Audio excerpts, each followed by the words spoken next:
Mais on est guinéen, il y a cette fibre qui est là, patriotique. Ouais. Donc on est foncièrement engagé derrière l'équipe nationale. Justement. Ouais. Allez, Jacques Liwa, on a Malik Kébé avec nous dans ce studio, évidemment. Malik qui vient de débarquer tout fraîchement, hein, voilà, de Cameroun. C'est bien cela. Malik, bonjour. Pardon. De Kigali. De Kigali, voilà. Voilà. J'étais allé habiller l'équipe nationale. Donc, je viens retrouver aussi dans ce studio l'équipe nationale c'est ça. de la presse. On est fiers. Alors, Malik, vous qui avez regardé cette équipe pendant ces matchs de préparation, 2 matchs, c'est petit. Et puis, une défaite au départ, une victoire quand même qui vient après. Avec quelle morale, finalement, le 11 national est parti pour le Cameroun? Alors, moi, je pense que ce qu'il faudrait retenir, quand je suis allé, j'ai vu une équipe d'abord soudée. J'ai vu une équipe au sein de laquelle il y avait de la discipline, de la rigueur dans leur travail. Et je pense qu'on ne peut pas réussir en groupe lorsqu'il n'y a pas de discipline et de rigueur. Kaba Diawara est arrivé à instaurer quelque chose qui est extrêmement important.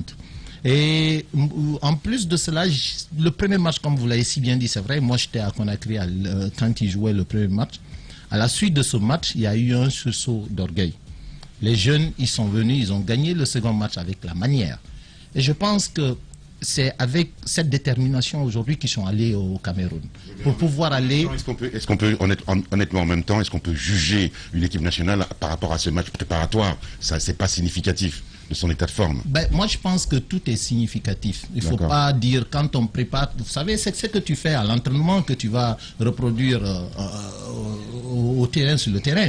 Donc, pour moi, c'est important. La preuve, ils ont perdu le premier match. Ils sont revenus pour montrer au peuple de Guinée, au monde entier, qu'ils avaient de la valeur, qu'ils avaient des ressources pour pouvoir aller chercher de la victoire. C'est ce qui est important.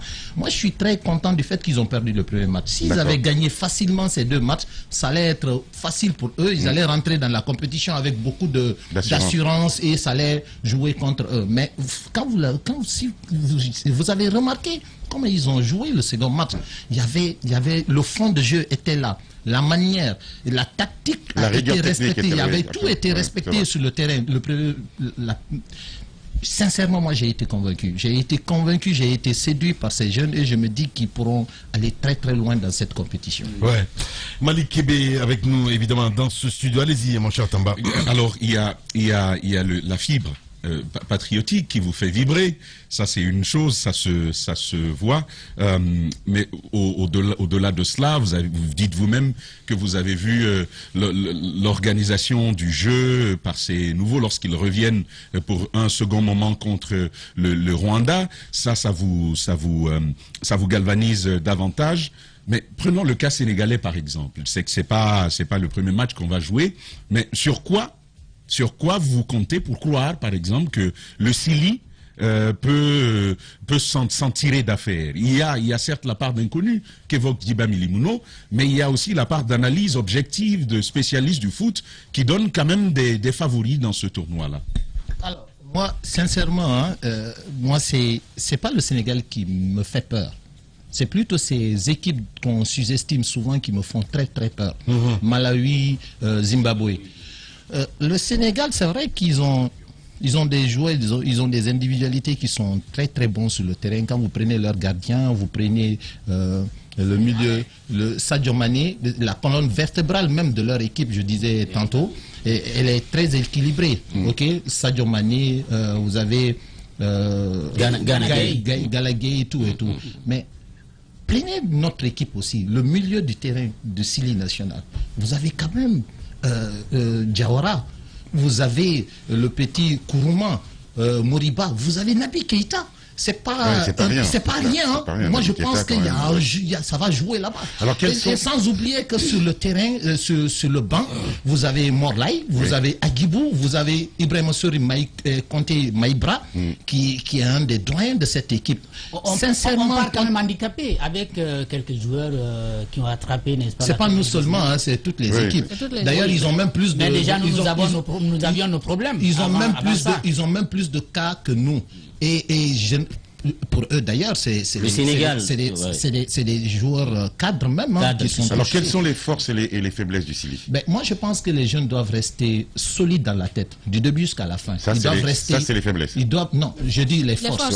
Ils doivent rester concentrés du début jusqu'à la fin du match. Les faiblesses, c'est de ne pas se laisser distraire. Bien. Allez, nous allons partir sur le terrain. Sega Diallo en direct. Cette canne, vous êtes chez les GG. Radio Espace TV Guinée est sur YouTube. Abonne-toi. Espace Guinée sur YouTube. Espace TV en avance sur les réseaux sociaux. Chez les GG, nous pensons comme JMJ. Dire la vérité. La vérité, qu'elle plaise ou qu'elle blesse, est une pertinente attitude de sagesse. Le journalisme est la plus grande aventure humaine car il est mission, passion, vision, interrogation, immersion, quête de vérité et conquête d'objectivité. Écoutez les GG tous les matins sur Radio Espace en simultané sur Espace TV, Espace Région Bokeh, Labé, Zérékoré, Kindia sur 99.7, Cancan sur 99. Les grandes gueules sur Espace, les GG, les grandes gueules, Radio Espace Guinée. Notre démocratie, la démocratie guinéenne, qualifie de basse intensité le fait que ces hommes, quand ils sont dans l'opposition, font d'abord semblant d'en avoir pris conscience, puis font l'inverse de ce qu'ils avaient promis une fois arrivés au pouvoir. Restons vigilants, car le pouvoir, c'est vous, le peuple. Les journalistes accoucheurs de vérités diverses, pertinents et rusés, sans langue de bois, cultivés, nécessaires pour des journalistes. Les grandes gueules des personnes.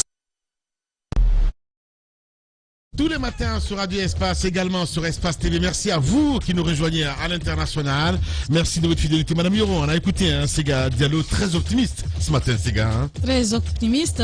Il faut comprendre, il est dans son rôle. Évidemment. En tant que leader qui gère un peu au niveau du Conor, il n'a pas le droit de distiller de la mauvaise humeur. Ouais. Il faudrait qu'il donne de la bonne humeur, qu'il puisse faire en sorte que les Guinéens puissent adhérer. Je sais que c'est très difficile parfois quand on a été souvent dessus, comme je le disais tantôt, mais son rôle c'est de faire en sorte que les Guinéens puissent comprendre que oui, il y a eu de la préparation en amont, même s'il n'y a pas eu suffisamment de temps, mais le fait de s'être retrouvé, d'avoir joué 2 matchs amicaux, une défaite et une victoire pour la sortie, je pense que ça ouvre la voie de l'espoir. Si on n'avait pas gagné le deuxième match, ça allait être... Moi, quand je suis sortie la première fois, lors du premier match, on m'a dit, je sortais de la présentation du journal, on me dit que le Sili a gagné, a perdu. J'ai dit, pardon, ne me donne pas les détails.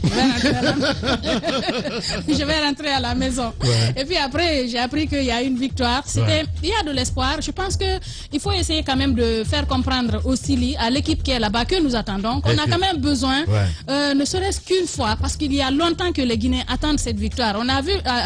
avec le Chan, ces jeunes, les cadets, qui ont fait vibrer la Guinée. Vous avez vu l'accueil, l'engouement qui était là. Les gens sont sortis tout le long de l'autoroute pour attendre ces jeunes-là. On a besoin une nouvelle fois d'une situation comme ça où les Guinéens vont se mettre ensemble, vivre la joie de la victoire, approche de la victoire. Ça veut dire que c'est possible. Si les cadets l'ont fait, pourquoi l'équipe nationale ne pourrait pas, je veux dire, le Sili de Guinée ne peut pas le faire.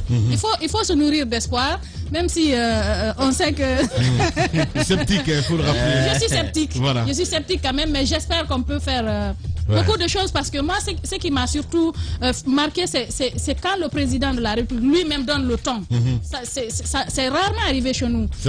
Qu'on donne le ton, qu'on fasse des spots, qu'on fasse... Moi, quand j'ai vu le spot, j'étais touchée. Je me dis, au moins, je pense qu'à partir de là, il faudrait qu'on donne quelque chose.